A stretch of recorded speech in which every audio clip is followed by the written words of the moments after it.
মোৰ পত্নী 5জন ককায়েকৰ একমাত্ৰ ভনীয়েক আছিল, কিন্তু বিয়াৰ পিছত তাই মাকৰ ঘৰলৈ যাব বিচৰা নাছিল। এদিন মই তাইক হঠাতে মাকৰ ঘৰলৈ লৈ গৈছিলোঁ। তেতিয়া তাইৰ মুখখন হেতা হৈ পৰিছিল, কিন্তু তাই একো কোৱা নাছিল। ৰাতি ঘৰলৈ আহি সপোনত দেখা পালোঁ যে মোৰ পত্নীয়ে কান্দি আছে আৰু কৈ আছে যে মোক বচোৱা। টোপনিৰ পৰা সাৰ পাই মই বহুত চিন্তিত হৈ পৰিছিলোঁ আৰু লগে লগে তাইৰ মাকৰ ঘৰলৈ গৈছিলোঁ, কিন্তু ঘৰত তলা লগা হৈ আছিল। মই ঘৰলৈ উভতি আহিব লওঁতেই ভিতৰৰ পৰা চিঞৰ-বাখৰৰ শব্দ শুনিলোঁ। তাৰপিছত বেৰৰ ওপৰেৰে জঁপিয়াই ঘৰৰ ভিতৰলৈ সোমাই গ'লোঁ। সন্মুখৰ দৃশ্যটো দেখি মোৰ জীৱ ওলাই গ'ল, কাৰণ মোৰ পত্নী 5জন ককায়েকৰ একমাত্ৰ মৰমৰ ভনীয়েক আছিল। তাই বহুত ধনী পৰিয়ালৰ আছিল, কিন্তু ইমান ধনী হোৱাৰ পিছতো তাইৰ ককায়েকে মোক নিজৰ ভনীজোৱাইক হিচাপে বাছি লৈছিল। তাইৰ সৰু ককায়েক দিগন্তই যেতিয়া মোক ক'লে যে সি মোৰ লগত তাৰ ভনীয়েক স্নেহাক বিয়া দিব বিচাৰিছে, তেতিয়া মই মোৰ কাণ দুখনক বিশ্বাস কৰিব পৰা নাছিলোঁ, কাৰণ স্নেহা সিহঁতৰ একমাত্ৰ ভনীয়েক আছিল। তাইক সিহঁতে অতি মৰমেৰে ডাঙৰ দীঘল কৰিছিল, কিন্তু এতিয়া সিহঁতে কিয় তাইক মোৰ লগত বিয়া দিব বিচাৰিছিল মই বুজি পোৱা নাছিলোঁ। তাইক বিয়া কৰাব পৰা মোৰ গাত তেনে কোনো গুণ নাছিল। মোৰ বয়স আছিল 30 বছৰ। মোৰ গাৰ ৰং মাগুৰ বৰণীয়া আছিল আৰু ঘৰৰ খৰচো মই যেনে তেনে চম্ভালি আছিলোঁ। গাঁৱতে মোৰ এখন সৰু গেলামালৰ দোকান আছিল। মোৰ চুলি পাতল আছিল আৰু মোৰ কোনো আত্মীয় মানুহ নাছিল। মোক কোনেও তেওঁলোকৰ ছোৱালী বিয়া দিবলৈ সাজু নাছিল। বিয়াৰ বাবে মই বহুত মানুহৰ লগত কথা পাতিছিলোঁ, কিন্তু তেওঁলোকে কৈছিল যে তুমি অকলশৰীয়া, আগলৈ পাছলৈ বুলিবলৈ কোনো নাই। তোমাৰ নিজৰ বুলিবলৈ এটা সৰু ঘৰ আৰু এখন সৰু গেলামালৰ দোকান আছে। তুমি আমাৰ ছোৱালীজনীৰ ইচ্ছাবোৰ কেনেকৈ পূৰণ কৰিবা? মোৰ গাৰ কলাৰ ৰংটো দেখি সাধাৰণ ছোৱালী এজনীও মোৰ মুখৰ ফালে ঘূৰি চোৱা নাছিল, কিন্তু হঠাৎ দিগন্তই তাৰ ভনীয়েকক মোলৈ বিয়া দিব ওলোৱা কথাটো মই বিশ্বাস কৰিব পৰা নাছিলোঁ, কাৰণ তাৰ ঘৰখন গাঁৱৰ ভিতৰতে আটাইতকৈ ধনী আৰু প্ৰতিষ্ঠিত আছিল। স্নেহাক মই আজিলৈকে কেতিয়াও দেখা নাছিলোঁ, কাৰণ তাই যেতিয়াই ঘৰৰ পৰা বাহিৰলৈ গৈছিল তেতিয়াই তাই সদায় মুখখন কাপোৰেৰে ঢাকি লৈ গৈছিল, আৰু গাঁৱৰ কোনো এজন যুৱকে দিগন্তৰ ভনীয়েকলৈ চাবলৈ সাহস কৰা নাছিল, কাৰণ তাইৰ 5টা ককায়েক অতি সাহসী আৰু নিৰ্ভীক আছিল। গোটেই গাঁৱতে সিহঁতৰ সুনাম আছিল। মানুহে সিহঁতলৈ ভয় কৰিছিল। সকলোৱে জানিছিল যে তাই দিগন্তৰ ভনীয়েক, আৰু মই কেতিয়াও তাইৰ মুখলৈ চাবলৈ সাহস পোৱা নাছিলোঁ। আগতে সিহঁতে মোৰ গেলামালৰ দোকানৰ পৰা ৰেচন লৈ গৈছিল, নতুবা মোক সিহঁতৰ ঘৰলৈ ৰেচন ডেলিভাৰী কৰি দিব কৈছিল, কিন্তু মোক কেতিয়াও সিহঁতৰ দুৱাৰমুখৰ ভিতৰত সোমাবলৈ নিদিছিল। বছৰ বছৰ ধৰি এনেকৈ চলি আছিল, কিন্তু মোৰ কোনো ধাৰণা নাছিল যে সিহঁতে মোক তাইৰ ভনীয়েকক বিয়া কৰাবলৈ ক'ব। দিগন্তৰ কথা শুনি মই আচৰিত হৈ তাৰ মুখলৈ চাই আছিলোঁ। মই ক'লোঁ, দিগন্ত, তুমি এইবোৰ কি কৈছা? সি ক'লে, মই মোৰ ভনী স্নেহাক তোমাৰ লগত বিয়া দিব বিচাৰোঁ। মই আচৰিত হৈ ক'লোঁ, দিগন্ত, মই ক'ত আৰু তোমাৰ ভনী ক'ত? মই নিজকে ইয়াৰ যোগ্য বুলি নাভাবোঁ। সি ক'লে, ইয়াত আমাৰ ভণ্টি আৰু আমি গোটেইকেইটা ককায়েকৰ সন্মতি আছে। মাত্ৰ তুমি ৰবিবাৰে ৰাতি বামুণক লগত লৈ আহিবা। তাৰ এই কথা শুনি মই থতমত খালোঁ। মই এতিয়াও বিশ্বাস কৰিব পৰা নাছিলোঁ যে মই যি শুনি আছোঁ সেয়া সঁচা। এনেকৈ বিয়া ঠিক হয়নে? সকলোবোৰ ইমান সোনকালে হৈছিল যে মোৰ এনে লাগিল যেন এইটো সম্পৰ্কৰ বাবে সিদ্ধান্ত লোৱা হোৱা নাছিল, বৰঞ্চ সিহঁতে মোক আদেশ দিছিল। মই দোকানৰ পৰা ঘৰলৈ উভতি আহিলোঁ। তাৰপিছত ভাবিলোঁ, দিগন্তৰ দিমাগটো ঠিকেই আছেনে যে সি তাৰ একমাত্ৰ মৰমৰ ভনীয়েকক মোলৈ বিয়া দিব ওলাইছে? মোৰ দৰে দুখীয়া ল'ৰা এজনলৈ দুখীয়া মানুহেও নিজৰ ছোৱালীক বিয়া দিবলৈ সাজু নহয়, তেনেহ'লে সি কিয় তাৰ ভনীয়েকক মোলৈ বিয়া দিব বিচাৰিছে? এইটো মোৰ বাবে চিন্তাৰ বিষয় আৰু আচৰিত কথা আছিল। মাজনিশালৈকে মই এই কথাটো ভাবি থাকিলোঁ। তেতিয়াই মোৰ মনলৈ আহিল যে হয়তো তাৰ ভনীয়েক দেখিবলৈ ধুনীয়া নহয়, সেইবাবে তাইৰ বিয়া কোনো প্ৰস্তাৱ অহা নাই, কাৰণ তাই প্ৰায় বাহিৰলৈ আহিলে মুখখন ঢাকি লৈ আহিছিল। আনহাতে মোৰ ঘৰখন চম্ভালিবলৈ এজনী পত্নীৰ প্ৰয়োজন আছিল। সেয়ে মই নাকচ নকৰি ৰবিবাৰে গাঁৱৰ মানুহখিনিৰ সৈতে সিহঁতৰ ঘৰ পালোঁ, যিয়ে এই কথাটো শুনিছে যে দিগন্তই তাৰ ভনীয়েকক মোৰ লগত বিয়া দিব বিচাৰিছে। তাৰপিছত সকলোৱে মোৰ ফালে চকু দুটা ডাঙৰ কৰি চাই আছিল, ঠিক যেনেকৈ মই নিজে আচৰিত হৈছিলোঁ। সিহঁতৰ ঘৰ পাওঁতে দেখিলোঁ যে সিহঁতৰ ঘৰত বিয়াৰ কোনো বিশেষ প্ৰস্তুতি কৰা হোৱা নাছিল। তাৰপিছত আমাক ড্ৰয়িং ৰুমত বহিবলৈ দিলে। বিয়াখন অতি সাধাৰণ আছিল আৰু তাইৰ আটাইকেইজন ককায়েক মনে মনে বহি আছিল। সিহঁতে পিন্ধা কাপোৰযোৰো নতুন নাছিল। এইখন বহুত আচহুৱা বিয়া আছিল। 5জন ককায়েক থকাৰ পাছতো একমাত্ৰ ভনীয়েকৰ বিয়াখন ইমান সাধাৰণভাৱে পাতিছে, এই কথা গাঁৱৰ কোনেও বুজিব পৰা নাছিল। গাঁৱৰ মানুহবোৰৰ দৰেই মোৰ মনতো একেই প্ৰশ্ন আছিল, কিন্তু ইয়াৰ উত্তৰ কাৰো হাতত নাছিল। বিয়া শেষ হোৱাৰ পিছত আমাক খাবলৈ দিয়া হ'ল, কিন্তু খোৱাৰ নামত কেৱল লুচি ভাজি আছিল। ভাত মাছ মাংস একোৱেই নাছিল। এইবোৰ দেখি মোৰ বৰ বেয়া লাগিল। এনে বিয়া মই আগতে কেতিয়াও দেখা নাছিলোঁ। দৰাঘৰীয়া মানুহবোৰক ইমান অভদ্ৰ আদৰণি জনোৱা মই ক'তো দেখা নাছিলোঁ। আৰু এইখন আছিল 5জন ককায়েকৰ একমাত্ৰ ভনীয়েকৰ বিয়া। মই আগতে ভাবিছিলোঁ যেতিয়া সিহঁতৰ ভনীয়েকৰ বিয়া হ'ব তেতিয়া সিহঁতে গাঁৱৰ গোটেই মানুহবোৰক নিমন্ত্ৰণ কৰিব। মই ভাবিছিলোঁ এই অজুহাতত ময়ো ভাল ভাল বস্তু খাবলৈ পাম, কিন্তু মই নাজানিছিলোঁ যে বিয়াখন মোৰ লগতে হ'ব। যৌতুকৰ নামত মই সিহঁতৰ পৰা এটকাও দাবী কৰা নাছিলোঁ। মোৰ পত্নী অৰ্থাৎ স্নেহাই ক'লা চাদৰ এখন মেৰিয়াই উৰণি লৈ মোৰ লগত বাহিৰলৈ ওলাই আহিল। আমি দুয়ো গাড়ীত বহি ঘৰলৈ আহিলোঁ। মই ভাবিলোঁ মোৰ মনত উদয় হোৱা প্ৰশ্নবোৰৰ উত্তৰ মই মোৰ পত্নীক সুধিম যে এনেকৈ বিয়া দিয়াৰ কাৰণ কি আছিল। কিন্তু মই মনতে ভাবিছিলোঁ যে তাই হয়তো একেবাৰে ধুনীয়া নহয়, সেইবাবে সিহঁতে তাইক মোৰ লগত বিয়া কৰাই দিলে। হয়তো তাইৰ বয়স বেছি হৈছিল, বা সিহঁতে বিয়াৰ বাবে কোনো ভাল প্ৰস্তাৱ পোৱা নাছিল। এনেধৰণৰ বহু প্ৰশ্নই মোৰ মনত ঘূৰি ফুৰিছিল। ঘৰ পোৱাৰ লগে লগে মই স্নেহাৰ হাতত ধৰিলোঁ, কিন্তু মই অনুভৱ কৰিলোঁ যে তাই কঁপি আছে। হয়তো তাই বৰ ভয় খাইছে।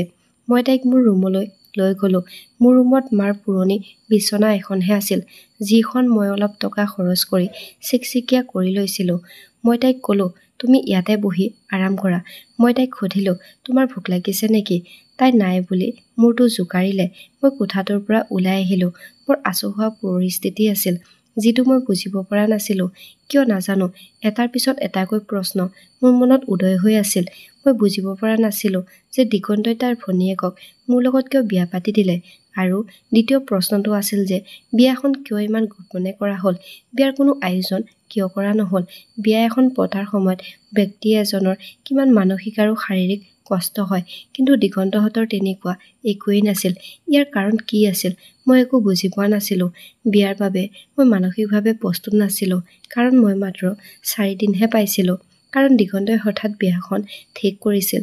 তাৰ পিছত মই ভাবিলোঁ যে মই মোৰ ৰুমলৈ যোৱাটো উচিত হ'ব, কাৰণ মোৰ সকলো প্ৰশ্নৰ উত্তৰ চাগে স্নেহাই দিব পাৰিব। তাৰ পিছত ভাবিলোঁ আজি ৰাতি এনেধৰণৰ প্ৰশ্ন কৰাটো উপযুক্ত হ'বনে নহয়। প্ৰথমতে বিয়াৰ বিষয়টোৰ ওপৰত মোৰ আত্মবিশ্বাসৰ অভাৱ আছিল, কাৰণ মোৰ চেহেৰাৰ ওপৰত ভিত্তি কৰি প্ৰায় মানুহে মোক বিয়াৰ বাবে নাকচ কৰিছিল। সেইবাবে মোৰ নিজৰ বিয়া মোৰ বাবে এক ডাঙৰ কৃতিত্ব আছিল। এতিয়া এজনী ছোৱালীৰ লগত কথা পতা, সেইটোও আকৌ পত্নী হিচাপে, মোৰ বৰ কঠিন অনুভৱ হৈছিল, কাৰণ মই আগতে কেতিয়াও কোনো ছোৱালীৰ লগত কথা পাতি পোৱা নাছিলোঁ। মই মোৰ ৰুমত সোমালোঁ। তেতিয়ালৈকে স্নেহাই পিন্ধি অহা কাপোৰ খুলি পাতল গোলাপী ৰঙৰ সাধাৰণ ফেন্সি কাপোৰ এযোৰ পিন্ধি লৈছিল। গহনাৰ নামত একো পিন্ধা নাছিল। ডিঙিত কেৱল এডাল মিহি চেইন আছিল। কিন্তু মই যেতিয়াই তাইৰ মুখলৈ চালোঁ, তাইক দেখাৰ লগে লগে মোৰ মূৰটো ঘূৰিবলৈ ধৰিলে, কাৰণ তাই দেখিবলৈ বৰ ধুনীয়া আছিল। মই মোৰ চকু দুটাক বিশ্বাস কৰিবলৈ টান পাইছিলোঁ। তাই যে ইমান ধুনীয়া হ'ব পাৰে মই কেতিয়াও কল্পনাও কৰিব পৰা নাছিলোঁ। তেনেতে দ্বিতীয়টো কথাই মোক স্তম্ভিত কৰি তুলিলে। সেইটো হ'ল তাই আছিল মাত্ৰ 19-20 বছৰীয়া ছোৱালী। অৰ্থাৎ তাই মোতকৈ বহুত সৰু আছিল আৰু মোৰ বয়স আছিল 30 বছৰ। তাইৰ সন্মুখত মোৰ নিজকে বহুত মূৰ্খ যেন লাগিছিল। এতিয়া মোৰ মনত আৰু অধিক প্ৰশ্ন উত্থাপন হ'বলৈ ধৰিলে যে দিগন্তই মোৰ দৰে মানুহ এজনৰ লগত নিজৰ ইমান ধুনীয়া ভনীয়েকক কিয় বিয়া কৰাই দিলে, যাৰ হাতত টকা পইচা নাই, সৌন্দৰ্য নাই আৰু আকৰ্ষণীয় ব্যক্তিত্বও নাই। মই তাইৰ সন্মুখত সম্পূৰ্ণ শূন্য আছিলোঁ। তাইক দেখি মই আৰু অধিক মানসিক বিভ্ৰান্তিৰ মাজত আবদ্ধ হৈ পৰিলোঁ। মই ভাবি আছিলোঁ যে তাইক বহু প্ৰশ্ন সুধিম, কিন্তু মই বাকৰুদ্ধ হৈ পৰিলোঁ। তাইৰ সৌন্দৰ্যই মোক বাকৰুদ্ধ কৰি পেলাইছিল। মই লগে লগে বিচনাৰ পৰা উঠি আহিলোঁ। মোৰ এই আচৰণত তাই বহুত ভয় খালে। হয়তো তাই মোৰ পৰা এই প্ৰতিক্ৰিয়া আশা কৰা নাছিল। তাই এবাৰ মোৰ ফালে চালে, তাৰপিছত ভয়তে চকু দুটা তললৈ নমাই দিলে। মই ক'লো, তুমি বৰ ধুনীয়া আৰু সৰু হৈ আছা। মোৰ প্ৰশ্নত তাই মোৰ ফালে চাই ক'লে, আপুনি কি কৈছে? মই বুজি পোৱা নাই। মই ক'লো, মই নিজকে তোমাৰ যোগ্য বুলি নাভাবোঁ। তাই ক'লে, আপুনি এইবোৰ কি কথা কৈছে? তাইৰ কথা শুনি মই থতমত খালোঁ, কাৰণ তাইহে মোতকৈ বেছি আচৰিত হোৱা উচিত আছিল। আচলতে মোৰ মতে তাই এতিয়া চকুলো টুকি থাকিব লাগিছিল, চিঞৰি চিঞৰি কান্দি থাকিব লাগিছিল, কাৰণ মোৰ দৰে দেখাত ক'লা মানুহ এটাৰ লগত জড়িত হোৱাটো তাইৰ ভাগ্যত লিখা আছিল। তাই আছিল এজনী ধুনীয়া গোলাপী ৰঙৰ সৌন্দৰ্যৰ মালিকনী, আৰু মই অতি ক'লা ৰঙৰ সাধাৰণ চেহেৰাৰ এজন ব্যক্তি। কিন্তু তাই মোক দেখি অকণো আচৰিত হোৱা নাছিল, মুখত কোনো দুখৰ চিন নাছিল, কান্দিও থকা নাছিল, আৰু এইবোৰ দেখি মই বেছিকৈ চিন্তিত হৈ পৰিলোঁ। তাই ক'লে, প্লিজ আপুনি বহি লওক। সন্মুখত ৰখা চকীখনত বহি মই মোৰ বিভ্ৰান্ত মনটোক নিয়ন্ত্ৰণ কৰিবলৈ চেষ্টা কৰিলোঁ। মই বুজিব পৰা নাছিলোঁ যে দিগন্তই ভনীয়েকৰ লগত ইমান ডাঙৰ এটা অন্যায় কিয় কৰিলে। মোৰ দৰে মানুহ এজনৰ লগত বিয়া দি সি নিজৰ ভনীয়েকৰ জীৱনটো কিয় ধ্বংস কৰিলে। যদি কোনো সাধাৰণ ছোৱালীয়ে মোৰ লগত বিয়া হ'বলৈ মান্তি হ'লহেঁতেন, তেন্তে মই সেইটো মোৰ ভাগ্য বুলি গণ্য কৰি সুখী হ'লোহেঁতেন। কিন্তু ইমান ধুনীয়া আৰু আকৰ্ষণীয় ছোৱালীৰ লগত মোৰ বিয়া। মোৰ এনে লাগিল যেন মই এই সম্পৰ্কত অন্যায় কৰি আছোঁ। মই ক'লো, সঁচাকৈ মই নাজানিছিলোঁ যে তুমি ইমান ধুনীয়া আৰু আকৰ্ষণীয়। মই ভাবিছিলোঁ দিগন্তই তাৰ ভনীয়েকক মোৰ লগত বিয়া দিব বিচাৰিছে, গতিকে তাই নিশ্চয় ইমান ধুনীয়া নহ'ব। কিন্তু তুমি বৰ ধুনীয়া, আৰু তোমাৰ বয়সটোও কম। মোৰ মুখৰ বিভ্ৰান্তি তাই বুজি পালে। তাৰপিছত তাই ক'লে, আমাৰ বিয়াখনক লৈ মোৰ কোনো আপত্তি নাছিল, আৰু মই আপোনাক আগতেও দেখিছোঁ।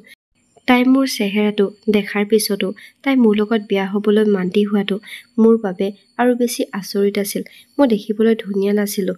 মোৰ আগফালৰ দুয়োফালে দুটা দাঁত ওলাই থকা আছিল। হাঁহিলে আৰু কথা ক'লে দাঁত দুটা ওলাই আহে। মোৰ চেহেৰাটো দেখাৰ পিছত ছোৱালীবোৰে সাধাৰণতে মোৰ লগত বিয়া হ'বলৈ অস্বীকাৰ কৰিছিল। মই বৰ সাধাৰণ মানুহ আছিলোঁ, মোৰ বিশেষ একো নাছিল। তেনেহ'লে ইমান ধুনীয়া ছোৱালী এজনীয়ে মোৰ লগত কিয় বিয়া হ'বলৈ মান্তি হ'লে? মোৰ মনলৈ বহুত অদ্ভুত চিন্তা আহিবলৈ ধৰিলে। এই ছোৱালীজনীৰ কিবা মানসিক দুৰ্ঘটনা ঘটিছিল বুলি মোৰ বৰ ভয় লাগিছিল। তাই হয়তো কোনো দুৰ্ঘটনাত মূৰত আঘাত পাইছিল, আৰু এইটোৱে কাৰণ হ'ব পাৰে যে ইমান ধুনীয়া ভনীয়েকক এজন সাধাৰণ মানুহৰ হাতত গতাই দিছিল। নহ'লে কোনো ককায়েকে ইমান ধুনীয়া ভনীয়েকক এজন সাধাৰণ মানুহৰ হাতত গতাই নিদিয়ে। কিন্তু স্নেহাক এই প্ৰশ্নটো সুধিবলৈ মোৰ বৰ ভয় লাগিছিল। মই চকীখনত অলপ সময় মনে মনে বহি থাকিলোঁ। তাৰ পাছত তাইক ক'লো, তোমাৰ দাদাহঁতে মোলৈ তোমাক কিয় বিয়া দিলে? মোৰ কথা শুনি তাই ক'লে, কিয়, আপোনাৰ কিবা আপত্তি আছিল নেকি? উত্তৰ দিয়াৰ সলনি তাই মোকেহে প্ৰশ্ন কৰিবলৈ ধৰিলে। মই ক'লো, মই আপত্তি কৰিবলৈ সক্ষম নাছিলোঁ। তাই ক'লে, যদি আপোনাৰ কিবা আপত্তি থাকিলেহেঁতেন, তেন্তে আপুনি নাকচ কৰিব পাৰিলেহেঁতেন। এই কথা কৈ থাকোঁতে তাইৰ সুৰটো যথেষ্ট কঠোৰ হৈ পৰিছিল। তাৰপিছত তাই ক'লে, আপুনি মোক পচন্দ কৰা নাই নেকি? এই কথা শুনি মই আৰু আচৰিত হৈ পৰিলোঁ। মই ভাবিলোঁ, এই ছোৱালীজনী পাগল হৈছে। তাই মোক চাব পৰা নাই নেকি? তাই ভালদৰে দেখা নাপায় নেকি? তাইৰ চকুৰ দৃষ্টিশক্তি দুৰ্বল নেকি? কিয় তাই মোৰ কুৎসিততা দেখা পোৱা নাছিল? চকীখনৰ পৰা উঠি তাইৰ সন্মুখত বহিলোঁ। তাই চকু দুটা তললৈ নমাই দিলে, কিন্তু মই বুজিব পৰা নাছিলোঁ যে মই এতিয়া তাইৰ লগত কি কথা পাতিম। মই ক'লো, তোমাৰ দাদাহঁত অতি প্ৰভাৱশালী আৰু বুদ্ধিমান ব্যক্তি, এই অঞ্চলটোৰ অতি বিখ্যাত ব্যক্তি, আৰু তুমি তেওঁৰ একমাত্ৰ ভনীয়েক। মই যিমান দূৰ শুনিছোঁ তুমি সিহঁতৰ বৰ প্ৰিয়। তেনেহ'লে সিহঁতে তোমাৰ বিয়াখন ইমান সাধাৰণভাৱে কিয় পাতিলে, তাকো মোৰ লগত? তাই ক'বলৈ ধৰিলে যে আপুনি বাৰে বাৰে কিয় সুধি আছে যে মোৰ বিয়া আপোনাৰ লগত কিয় হৈছে? ভগৱানৰ কাৰণে আপুনি নিজকে মোৰ সন্মুখত ইমান সৰু কৰি নেপেলাব। আপোনাৰ প্ৰতি মোৰ বহুত সন্মান শ্ৰদ্ধা আছে। তাইৰ কথাবোৰে মোক আৰু বেছি বিভ্ৰান্ত কৰি তুলিছিল, মোক অশান্তি দিছিল। স্নেহাৰ পৰা সত্যটো গম পাম বুলি ভাবি মই বহি আছিলোঁ, কিন্তু তাইৰ কথাই মোৰ প্ৰশ্নৰ উত্তৰ নিদিয়াৰ বাবে মই আৰু বেছি বিভ্ৰান্ত হৈ পৰিলোঁ। উত্তৰ দিয়াৰ সলনি তাই মোক আৰু বিভ্ৰান্ত কৰি আছিল। মই ক'লো, তথাপিও কিবা এটাতো কাৰণ নিশ্চয় আছে। তোমাৰ লগত কিবা দুৰ্ঘটনা হৈছিল নেকি? এইখিনি কোৱাৰ পিছত মই মৌন হৈ পৰিলোঁ। তাই চিন্তিত হৈ ক'লে, আপুনি মোৰ চৰিত্ৰত সন্দেহ কৰিছে নেকি? মই ক'লো, ভগৱানৰ শপত, মই সন্দেহ কৰা নাই, কিন্তু মই একো বুজিব পৰা নাই। এই সকলোবোৰ মোৰ বাবে বৰ আচহুৱা কথা। তাই নিজৰ বগা হাতখন মোৰ হাতত থৈ দিলে। মোৰ এনে লাগিল যেন মোৰ গোটেই শৰীৰটো কাৰেণ্টৰ শ্বট মাৰিছে। মই মোৰ হাতখন পিছলৈ টানি খঙেৰে কোঠাটোৰ পৰা ওলাই আহিলোঁ। গোটেই ৰাতি কোঠাটোলৈ নগ'লো। বাহিৰৰ বাৰান্দাত এখন পুৰণি চকী আছিল। মই চকীখনকে বিচনা বনাই শুই পৰিলোঁ। কিয় নাজানো, এই সকলোবোৰ মোৰ বাবে বৰ আচহুৱা যেন লাগিল। কিন্তু ৰাতিপুৱা চকু মেলি পাকঘৰত কোনোবাই কাম কৰি থকা শব্দ শুনিবলৈ পালোঁ। আমাৰ পাকঘৰটো সৰু আছিল আৰু চকু মেলি দেখিলোঁ স্নেহাই ব্ৰেকফাষ্ট বনাই আছে। মই লগে লগে উঠি বহিলোঁ। ময়ো মোৰ ভুলটো উপলব্ধি কৰি আছিলোঁ যে প্ৰথম ৰাতি কইনাজনীক কোঠাটোত অকলে এৰি বাহিৰত আহি শুই আছিলোঁ। কিন্তু যোৱা এসপ্তাহ ধৰি মোৰ মনত চলি থকা প্ৰশ্নবোৰ এতিয়াও আছিল। মই উঠি পাকঘৰলৈ গ'লোঁ। মই ক'লোঁ, তুমি ইয়াত কি কৰি আছা? মই হোটেলৰ পৰা ব্ৰেকফাষ্ট লৈ আহিম। যোৱাকালি তোমাৰ বিয়া হৈছিলহে, তোমাক এনেকৈ কাম কৰি থকা দেখি মোৰ ভাল লগা নাই। তাই ক'লে, কোনো কথা নাই, কেইদিনমানৰ পিছত কৰা আৰু এতিয়া কৰাৰ মাজত কি পাৰ্থক্য আছে? আপুনি চাহ খাবনে?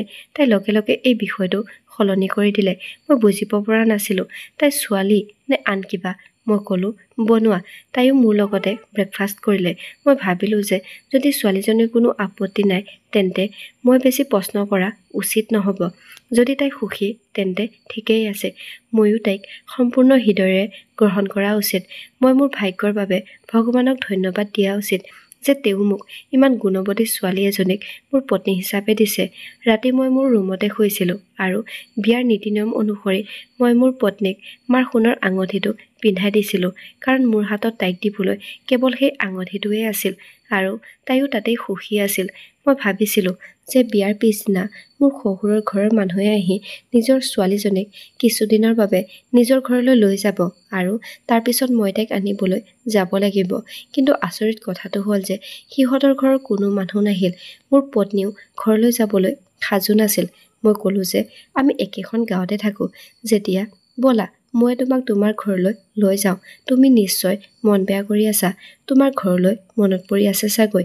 তোমাক চাবলৈ তোমাৰ দাদাহঁতেও নিশ্চয় অস্থিৰ হৈ আছে। এইখিনি কোৱাৰ লগে লগে তাই তলমূৰ কৰিবলৈ ধৰিলে। তাই ক'লে, নাই, মই যাব নিবিচাৰোঁ, মোৰ যাব মন নাই। মই ক'লোঁ, কিয় নোযোৱা? সেইখন তোমাৰ মাৰ ঘৰ আৰু মই তোমাক তোমাৰ ঘৰলৈ যোৱাত কিয় বাধা দিম? তাই ক'লে, মই যাব নিবিচাৰোঁ। নাজানো কিয় তাইৰ মুখখন হঠাতে হেতা পৰিবলৈ ধৰিলে। তাই ভিতৰি ভিতৰি বহুত ভয় খাই আছিল আৰু মই আচৰিত হ'লোঁ যে তাই নিজৰ ককায়েকৰ ঘৰলৈ যাবলৈ কিয় ইমান ভয় খাইছিল। মই ক'লোঁ, ঠিক আছে, তুমি যদি যাব বিচৰা নাই তেনেহ'লে নালাগে। এইখিনি কোৱাৰ লগে লগে তাইৰ মুখত এটা অদ্ভুত শান্তি দেখিলোঁ। মই ঘৰত কোনো কাম কৰা মানুহ ৰাখিব পৰা নাছিলোঁ, কাৰণ মোৰ ইমান উপাৰ্জন নাছিল। আৰু মই আচৰিত হৈছিলোঁ যে স্নেহাই ঘৰৰ সকলো কাম নিজেই কৰিছিল। আজিলৈকে তাই কোনো অভিযোগ মোৰ আগত কৰা নাই। এতিয়া আমাৰ বিয়া হোৱা এমাহ পাৰ হৈ গ'ল আৰু এই এমাহত মই তাইক বহুবাৰ কৈছিলোঁ যে যদি তুমি তোমাৰ মাৰ ঘৰলৈ যাব বিচাৰা তেন্তে মই তোমাক তাত থৈ আহিম, কিন্তু তাই প্ৰতিবাৰেই যাবলৈ মন যোৱা নাই বুলি কৈছিল। এদিন মই সোনকালে ঘৰলৈ আহিলোঁ কাৰণ বৰষুণ আৰম্ভ হৈছিল। গতিকে খৰধৰকৈ দোকানখন বন্ধ কৰি ঘৰলৈ আহিলোঁ। ঘৰত সোমাই দেখিলোঁ যে তাই ভগৱানৰ ওচৰত বহি জোৰেৰে কান্দি আছে, অচিন ভাৱনাত ডুব গৈ আছে। মই আচৰিত হৈছিলোঁ যে তাইৰ কি হৈছে। তাইক এনেকৈ কান্দি থকা আগতে মই কেতিয়াও দেখা নাছিলোঁ। মোৰ মনত অদ্ভুত প্ৰশ্ন উত্থাপন হ'বলৈ ধৰিলে আৰু মই অনুভৱ কৰিলোঁ যে নিশ্চয় কিবা এটা ৰহস্য আছে যাৰ বিষয়ে মই অজ্ঞাত। তাইৰ অৱস্থাটো মই বুজিব পৰা নাছিলোঁ। মই থিয় হৈ তাইক চাই থাকিলোঁ। কান্দি কান্দি চকু পানী মচি পিছলৈ ঘূৰি চোৱাৰ লগে লগে তাই মোক তাইৰ সন্মুখত দেখি অলপ অস্থিৰ হৈ পৰিল। তাই ক'লে, আপুনি আজি সোনকালে আহিলে? মই ক'লোঁ, হয়, বাহিৰত বৰ প্ৰচণ্ড বৰষুণ দি আছে আৰু এনে বতৰত কোনো গ্ৰাহক দোকানলৈ বস্তু কিনিবলৈ নাহে। তাই ক'লে, ঠিক আছে, মই আপোনাৰ বাবে চাহ বনাই আনো আৰু যদি আপুনি চাহৰ লগত ফুলৰি খাই ভাল পায় তেন্তে মই সেইবোৰো বনাম। মই ক'লোঁ, প্ৰথমে তুমি মোক কোৱা যে তুমি কিয় কান্দি আছিলা? মোৰ এই প্ৰশ্নটো শুনি তাইৰ মুখত ঘাম ওলাই আহিল, য'ত নেকি আজি বতৰটো বৰ ঠাণ্ডা আছিল। ইমান ঠাণ্ডা বতৰতো তাই নিজৰ কপালৰ ঘাম চাদৰেৰে মচিবলৈ ধৰিলে। তাই ক'লে, নাই, একো হোৱা নাই, সকলো ঠিকেই আছে। তাৰ পাছত তাই কোঠাটোৰ পৰা ওলাই গ'ল। তাই মোৰ বাবে চাহ বনাইছিল, লগতে ফুলৰিও বনাইছিল। তাইৰ ৰন্ধা বঢ়াবোৰ বৰ সোৱাদযুক্ত আছিল। তাই বহুত ভাল ভাল খাদ্য বনাইছিল। কিন্তু এইবোৰ দেখি ভিতৰি মোৰ বিভ্ৰান্তি আৰু বেছি বাঢ়ি আহিছিল। ৰাতি যেতিয়া আমি দুয়ো শুই আছিলোঁ, তেনেতে মোৰ ঘৰত কোনোবাই জোৰেৰে টোকৰ মাৰিলে। স্নেহা আৰু মই দুয়ো উঠি বহিলোঁ। মই তাইক ক'লোঁ, তুমি ভিতৰতে থাকা, মই চাওঁ কোন আহিছে। মই বাহিৰলৈ ওলাই যাওঁতে দুজন ডেকা ল'ৰা থিয় হৈ আছিল। সিহঁতে ক'লে যে, দাদা, আপোনাৰ দোকানত কোনোবা ডকাইত সোমাইছিল আৰু গোটেই দোকানখন ভাঙি থান-ভান কৰি পেলালে। এই কথা শুনি মই থতমত খালোঁ। মই খালী ভৰিৰে দৌৰিলোঁ। মই নাজানো কোনে কিয় এই কামটো কৰিলে। দোকানখনৰ ওচৰ পোৱাৰ লগে লগে দেখিলোঁ যে সঁচাকৈ দোকানখন কোনোবাই ভাঙি থান-পান কৰি থৈ গৈছে আৰু দোকানত থকা গোটেই বস্তুবোৰ লৈ গৈছে। মই মূৰত হাত থৈ কান্দিবলৈ ধৰিলোঁ। মোৰ বহুত ক্ষতি হ'ল। মোৰ নিজা উপাৰ্জন বুলিবলৈ এই সৰু দোকানখনেই আছিল, কিন্তু এতিয়া সেইখনো সম্পূৰ্ণৰূপে ভাঙি থান-পান হৈ গৈছিল। মই কল্পনাও কৰিব পৰা নাছিলোঁ যে মোৰ লগত এনেকুৱা কিবা এটা হ'ব পাৰে। প্ৰায় 50,000 মান টকাৰ সামগ্ৰী সেই দোকানখনত আছিল। দুদিন ধৰি মই দোকানলৈ যোৱা নাছিলোঁ, কাৰণ দোকান বুলিবলৈ মোৰ একো বাকী নাছিল। সকলো বস্তু ডকাইতকেইটাই লৈ গৈছিল। আনহাতে মোৰ হাতত জমা টকা বুলিবলৈও একো নাছিল, কাৰণ আমি দৈনিক উপাৰ্জন কৰি দৈনিক খোৱা মানুহবোৰৰ ভিতৰত আছিলোঁ। স্নেহাও মোৰ কাৰণে বৰ বিচলিত হৈছিল। মই মূৰটো ধৰি বিচনাত পৰি আছিলোঁ। তেতিয়া তাই মোৰ হাতত ধৰি ক'লে যে, আপুনি কিয় চিন্তাত পৰিছে? ভগৱানে সকলো ঠিক কৰি দিব। মই ক'লোঁ, কেনেকৈ ঠিক হ'ব? দোকানৰ সকলো সামগ্ৰী চোৰে লৈ গ'ল। দোকানখনৰ পৰাই এটা দুটা বস্তু বিক্ৰী কৰি আমি দুয়োটাই জীৱন নিৰ্বাহ কৰি আছিলোঁ। এতিয়া সকলোবোৰ শেষ হৈ গ'ল। মোৰ কথা শুনি তাই নিজৰ হাতৰ পৰা আঙুঠিটো খুলি মোক দিলে। মই ক'লোঁ, কি কৰিছা এইবোৰ? তাই ক'লে, এইটো বিক্ৰী কৰি দোকানৰ বাবে বস্তু কিছুমান কিনিব পাৰিব। মই ক'লোঁ, মোক আৰু লাজ নিদিবা। মই তোমাক আজিলৈকে কি দিছোঁ? মোৰ মাৰ এই আঙুঠিটোৰ বাহিৰে মোৰ হাতত একো নাছিল। সেইটোও যদি বিক্ৰী কৰিব লগা হয়, তেন্তে মই পানীত ডুব যোৱাৰ দৰে হ'ব। তুমি এইটো তোমাৰ লগতে ৰাখা। মই তাইক আঙুঠিটো ঘূৰাই দিলোঁ। মই ভাবি আছিলোঁ যে মই যেতিয়া চহৰলৈ যাম, তেতিয়া মই আগতে য'ৰ পৰা সামগ্ৰীবোৰ লৈছিলোঁ, তাত থকা মানুহজনক ধাৰলৈ সামগ্ৰী কিছুমান দিবলৈ অনুৰোধ কৰিম। মই লাহে লাহে পিছত পইচাটো ঘূৰাই দিম, যাতে দোকানখন চলাব পাৰোঁ। কিন্তু তাই ক'লে, আপুনি এই আঙুঠিটো বিক্ৰী কৰা উচিত। যদি আপুনিয়ে দুখত থাকিব লগা হয়, তেন্তে মই এই সোণটো পিন্ধি কি কৰিম? তাই ধুনীয়া আৰু সৰু ছোৱালী আছিল। ইমান ধনী পৰিয়ালৰ পৰা অহাৰ পিছতো তাইৰ ইমান ধৈৰ্য আছিল। সেইটো আজিৰ সময়ত এই কথাটো মোৰ বাবে বিভ্ৰান্তিৰ বিষয় হৈ পৰিছিল। মই সেই আঙুঠিটো লৈ চহৰলৈ গৈ বিক্ৰী কৰিলোঁ। মই গম পোৱা নাছিলোঁ যে মায়ে ইমান সাৱধানে এই সোণৰ আঙুঠিটো ৰাখিছিল। সেই আঙুঠিটো বিক্ৰী কৰি মই 1 লাখ টকা পাইছিলোঁ। তাৰ পিছত লাগতিয়াল সামগ্ৰী কিনি দোকানখন নতুনকৈ সজালোঁ। কিন্তু তেতিয়াও আৰু কিছু টকাৰ প্ৰয়োজন আছিল। গতিকে মই গাঁৱৰ মানুহ 4-5 জনৰ পৰা ঋণ ল'ব লগা হ'ল। দোকানখন লাহে লাহে চলিবলৈ আৰম্ভ কৰিলে। মই তেওঁলোকক ক'লোঁ যে মই ঋণ অলপ অলপকৈ পৰিশোধ কৰিম, কিন্তু তেওঁলোকে সেইটো মানি নল'লে। তেওঁলোকে ক'লে যে আমাক গোটেই টকাখিনি এদিনতে লাগিব। দিন বাগৰি যোৱাৰ লগে লগে মোৰ দুৱাৰ মুখত আহি তেওঁলোকে মোক গালি-গালাজ কৰিছিল। এদিন মই দোকানৰ পৰা আহোঁতে স্নেহাই কান্দি আছিল। তাই ক'লে, মোৰ যদি আৰু কিবা এটা থাকিলেহেঁতেন, তেন্তে সেইটোও মই আপোনাৰ স্বাৰ্থত বিক্ৰী কৰিলোহেঁতেন। মই ক'লোঁ, স্নেহা, তুমি কিয় ইমান চিন্তা কৰিছা? মই সকলো ঠিক কৰিম। তাৰ পিছত মই ভাবিলোঁ যে তাইক প্ৰতিদিনে ইমান দুখী হৈ থকাটো মই চাব নোৱাৰোঁ। মই তাইক ককাইহঁতৰ ঘৰত দুদিনমান থৈ আহিব লাগিব, যাতে তাই মানসিকভাৱে অলপ শান্তিত থাকিব পাৰে। ইয়াত থাকিলে তাই মোৰ আগত সকলো সময়তে কান্দি থাকে। মই তাইক নুসুধাকৈয়ে ক'লোঁ, তুমি সাজু হোৱা। তাই ক'লে, কিয়? ক'ৰবালৈ যাব নেকি? মই ক'লোঁ, আমি কাৰোবাক লগ কৰিবলৈ যাব লাগিব। তাই লগে লগে কাপোৰযোৰ সলনি কৰি ল'লে। মই মনে মনে তাইক তাইৰ ঘৰলৈ লৈ গ'লোঁ। তাইৰ ঘৰৰ পদূলি মুখ পাওঁতে তাই আচৰিত হৈ মোৰ ফালে চালে। কিন্তু তেতিয়ালৈকে মই তাইৰ ঘৰৰ দুৱাৰত টোকৰ মাৰিলোঁ। দিগন্তই দুৱাৰখন খুলি দিলে যদিও স্নেহাক দেখাৰ লগে লগে তাৰ মুখত খং স্পষ্টকৈ দেখা গ'ল। সি মোৰ ফালে চালে আৰু ক'লে, ভিতৰলৈ আহা। তোমালোকে বাহিৰত কিয় থিয় হৈ আছা? আমি দুয়ো ভিতৰলৈ সোমাই গ'লোঁ। সিহঁতে মাত্ৰ মোক পানী এগিলাচ দিছিল। চাহ ভাত খোৱাৰ ব্যৱস্থা একো নকৰিলে। এই কথা দেখি স্নেহাই সকলোৰে ফালে খঙাল চকুৰে চাই আছিল। তাৰ পিছত মই দিগন্তক ক'লোঁ, আমাৰ বিয়া হোৱা 2 মাহ হ'ল। আপোনালোকে হয়তো তাইক দেখা পোৱা নাই কাৰণে দুখী হৈ আছে। সেইকাৰণে আজি মই তাইক ইয়াত থৈ যাব আহিছোঁ। কাইলৈ আহি মই তাইক লৈ যাম।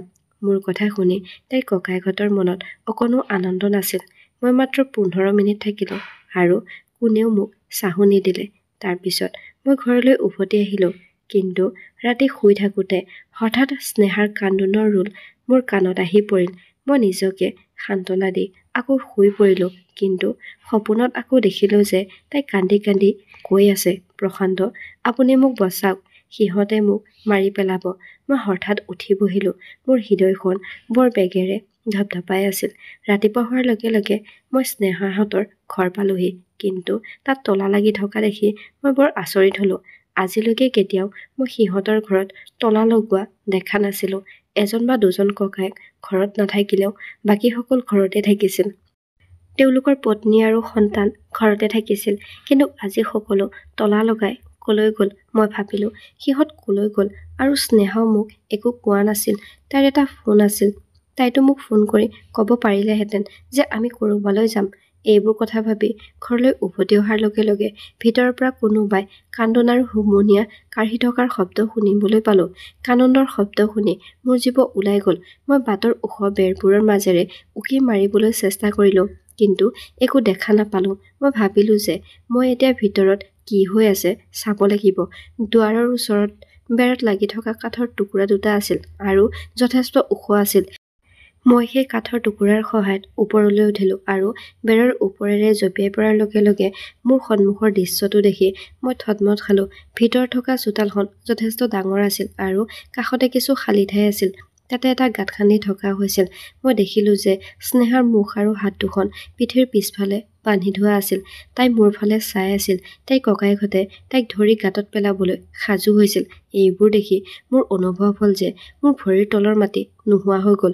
মই থতমত খালোঁ। তাৰপিছত একো নাভাবি দিগন্ত আৰু তাৰ ককায়েকক মাৰপিট কৰিবলৈ ধৰিলোঁ। মই ক'লোঁ, তাইক এৰি দিয়ক।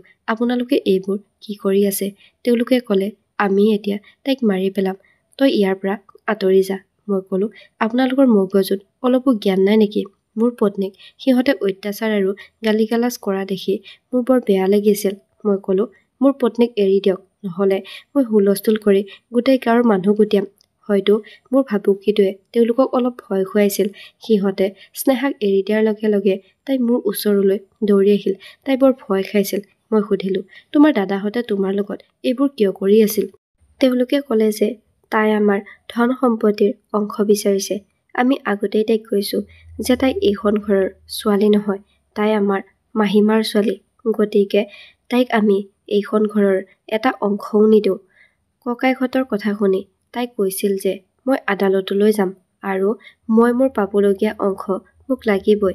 তেতিয়া ককায়েক এজনে ক'লে যে আমি তাইক তোৰ দৰে মানুহ এজনৰ লগত এইকাৰণে বিয়া কৰাইছিলোঁ যাতে আমি তাইক সম্পত্তিৰ ভাগ দিব লগা নহয়। আমি জানিছিলোঁ যে তাইৰ স্বামী পঢ়া-শুনা হ'লে তাইৰ লগত থিয় হৈ আমাৰ পৰা সম্পত্তি দাবী কৰিব, আদালতলৈ যাব। কিন্তু আমি জানিছিলোঁ যে তই দুৰ্বল, তোৰ লিখা-পঢ়া নাই। গতিকে তই কেতিয়াও আমাৰ বিৰুদ্ধে থিয় দিব নোৱাৰিবি আৰু কেতিয়াও সম্পত্তিৰ ভাগ নিবিচাৰিবি। এই কথা শুনি মোৰ বৰ দুখ লাগিল। স্নেহাৰ হাতত ধৰি মই ককায়েক এজনক ক'লোঁ, দুৱাৰখন খুলি দিয়ক, আমি ঘৰলৈ যাওঁ। তাইৰ ককায়েক এজনে বেৰৰ ওপৰেদি নামি আহি বাহিৰৰ গ্ৰিলত লাগি থকা তলাটো খুলি দিলে। মই স্নেহাক ঘৰলৈ ঘূৰাই আনিলোঁ। তাই বহুত কান্দি আছিল। তাইৰ মুখত বান্ধি থোৱা কাপোৰখন আঁতৰাই দিলোঁ। হাত দুখন খুলি দিলোঁ। মই তাইক সুধিলোঁ, তুমি কিয় সম্পত্তিৰ ভাগ বিচাৰিছিলা? তেতিয়া তাই ক'লে, মই মাত্ৰ মোৰ অধিকাৰ বিচাৰিছোঁ। মোৰ দেউতাই দুজনী বিয়া কৰাইছিল। কিন্তু দাদাহঁত সৰু হৈ থাকোঁতে প্ৰথম পত্নীৰ মৃত্যু হ'ল। তাৰপিছত দেউতাই মোৰ মাক বিয়া কৰালে। তেতিয়া দাদাহঁত ডাঙৰ হৈছিল। মা বিয়া হৈ অহা 1 বছৰৰ পিছত মোৰ জন্ম হ'ল আৰু মোক জন্ম দিয়েই মাৰ মৃত্যু হ'ল। দাদাহঁতে মানুহক দেখুৱাইছিল যে তেওঁলোকে মোক বহুত ভাল পায়, তেওঁলোকে মোৰ বহুত যত্ন লয়। কিন্তু বাস্তৱত তেওঁলোকে মোক বহুত মাৰধৰ কৰিছিল। সৰুৰে পৰা মই সিহঁতৰ সকলো কাম কৰিব লগা হৈছিল। ভাত বনোৱা, কাপোৰ ধোৱা, ঘৰ মোচা সকলোখিনি মোৰ ওপৰতে আছিল। সিহঁতে মোৰ কথা চিন্তা কৰা নাছিল, মাথো সম্পত্তিৰ কথাহে চিন্তা কৰিছিল। তাইৰ কথা শুনি মই ক'লোঁ, তেওঁলোকে তোমাৰ লগত ভাল কাম নকৰিলে সিহঁতে তোমাক মোৰ দৰে নিৰক্ষৰ মানুহ এজনৰ লগত বিয়া দিলে।